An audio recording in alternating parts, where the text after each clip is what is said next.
So even though at this point I felt like I had a lot of reasons to leave my church and denomination, it was a lot more difficult than I expected it to be.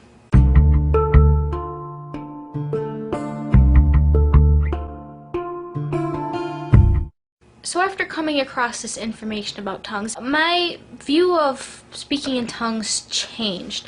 Not that at this point I gave up on the view, gave up on the fact that tongues were real, but I viewed speaking in tongues with a greater degree of skepticism than I ever had before. And I realized that there were too many questions I had about the church I was in. There were too many problems. And for the first time since I joined the church, I really realized that I never really looked into the justifications for these other viewpoints. I never really looked outside of the church. The reason why I hadn't done this was because the church I went to said, don't look at stuff outside the church. Don't read materials, don't read things that are critical of the church, just read our literature. And I realized that this was not a good way to go searching for truth. This was a sign of someone with a weak opinion. And I realized that there could be a better church, maybe. A church that didn't have these sort of extreme external rules. A church that had better accountability. Maybe find a church that was closer to what God really wanted. I mean, I didn't expect perfection, but I wanted the closest thing to the truth. And intellectually, this all really made sense to me. The problem was, this was really tough for me to grasp emotionally.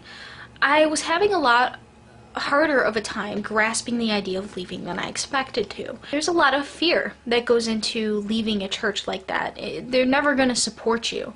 And I had to face the fact that I was probably going to lose a lot of acquaintances. I was going to lose a place that meant a lot to me.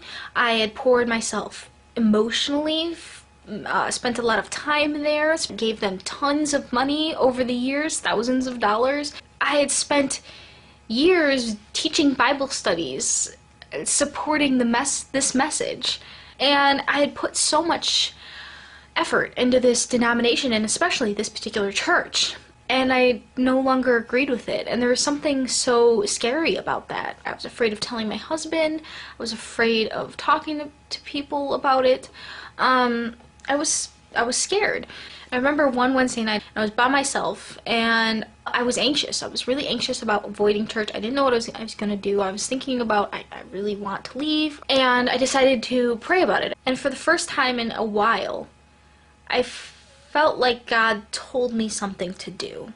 Now, I wasn't 100% that it was God. I felt like at this point I had too many questions to really know 100% if something was God or not. But it was definitely the closest thing to actually being sure that I'd been in a while. I had like a 90% sure this is God kind of belief in it.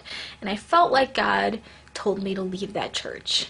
And I felt like God was with me, and God supported me, and God was comforting me, and I felt like God wanted me to push for the truth, wanted me to look for these things for myself, and I felt like God would lead me, and God would help me know what was the truth.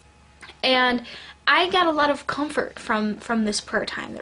It helped me deal with sort of the repeating phrases in the back of my mind that kept saying, you know, you're going to hell, you've turned to a lie, you know, your punishment's going to be worse, you're a backslider, your life's never going to be the same, you're never going to be happy. This sort of repeating thing that was going on in my mind that I wasn't fully aware of the complete cause, but I knew that I was fighting that sort of those sort of ideas, and it really helped. So at this point, I realized I needed to leave. I didn't completely rule out the possibility that I would never come back.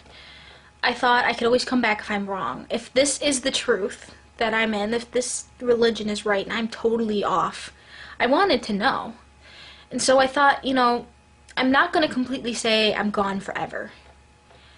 But I did need to sort of compare and contrast. Even though I was closing the door, at least partially, on my past in the United Pentecostal Church, I didn't want to repeat the same mistakes I had made. I didn't want to go just take a running leap into another religion and find problems. I wanted to take it one step at a time and be cautious this time around. And I was determined to learn from my past experiences and say, okay, what worked with my church? What did I like? What didn't I like? What did I think was biblical? What didn't I think was biblical? What did I think was ethical? What didn't I think was ethical? And I was starting to make sort of a mental list of the things that I thought were positive and negative about the whole experience. I didn't want to look at it as a waste of time. I wanted to look at it as, what can I learn from all this? And what can I use from this experience that will help me grow as a Christian?